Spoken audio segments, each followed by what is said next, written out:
Jason change करके कहता है कि मुझे डैड ने प्रॉमिस किया है कि वो मुझे कार दिलाएंगे अगर मैं अपनी मॉम को तुम दोनों के अफेयर के बारे में नहीं बताऊं तो वो मुझे एक लग्जरी कार दिलवा देंगे। लीजा सरप्राइज हो जाती है, वो कुछ कहने ही वाली होती है कि इसके बीच में डेविड के डैड कुकीज बना के लाए होते हैं। तीनों एंजॉय करते हैं, लेकिन लीजा के मन में अभी भी कसमकस है कि आखिर क्यों उसके डैड उसका अफेयर उसकी फैमिली से छुपा रहे हैं। वो तो मुझसे शादी करने वाले हैं।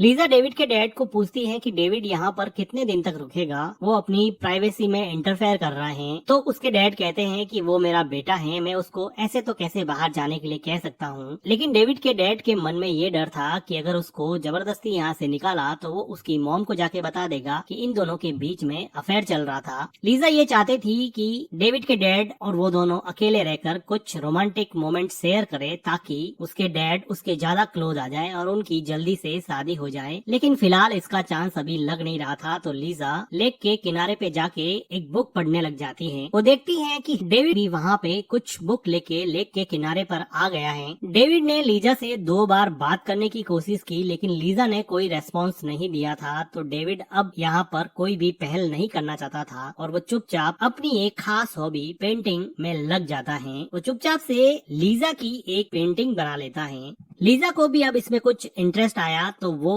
उसकी आर्ट बुक लेकर उसकी पेंटिंग्स देखने लगती हैं। डेविड की सारी पेंटिंग जैसे एक कहानी बयां कर रही हो, उसके दिल का दर्द बयां कर रही हो। हर पिक्चर में एक अलग तरह का इमोशन छुपा हुआ था, जिसको देख के लीजा को समझ में आया कि डेविड एक अलग तरह का टैलेंटेड लड़का है। क्योंकि लीजा खुद एक आर्ट गैलरी ओन करती थी, उसको पेंटिंग की बहुत अच्छे से समझ थी और वो डेविड के टैलेंट को पेंटिंग देखते ही समझ गई कि ये लड़का पेंटिंग बनाने में एक्सट्रीमली टैलेंटेड है, जिसकी वजह से अब लीजा और डेविड के बीच का कॉन्वर्जेशन का बैरियर खत्म होने लगा।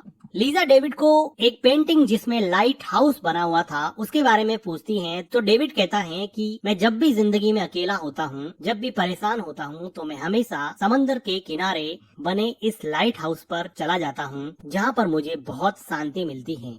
डेविड ने लीजा की एक एब्स्ट्रैक्ट पेंटिंग बनाई थी, जिसको लीजा देख के कहती है कि अगर मुझे पता होता तो मैं अच्छा पोज दे देती, तुमने तो मुझे बिना बताए ही मेरी पेंटिंग बना ली। तो डेविड कहता है कि आप सबसे ज्यादा ब्यूटीफुल तब होते हो जब आप सेल्फ कॉन्शियस नहीं होते हो, जब आप अवेयर नहीं होते हो, तभी आप सबसे ज्यादा सुंदर दिखते हो। एक लड़के से ऐसी गहरी बातें सुनकर लीजा को पहली बार डेविड के लिए अफेक्शन हुआ और वो उसके साथ काफी कंफर्टेबल हो गई। डेविड कहता है कि मैं अपनी बोर्डिंग स्कूल से नफरत करता हूँ, मुझे अपनी फैमिली से दूर रहना पड़ता है, मुझे वहाँ पर जाना बिल्कुल भी पसंद नहीं है। तो लीजा कहती है कि तुम फिर वहाँ पे क्यों जाते हो? तो डेविड कहता है कि उसके डैड ने उसको फोर्स किया है कि वो बोर्डिंग स्कूल बेस्ट है और तुम्हारे फ्यूचर के लिए सबसे अच्छा स्कूल वही है, इसलिए तुम्हें वहीं पर जाना पड़ेगा। तो लीजा भी इस बात को सपोर्ट करते हुए कहती है कि मैं भी अपनी स्कूल को कुछ ज्यादा पसंद नहीं करती थी।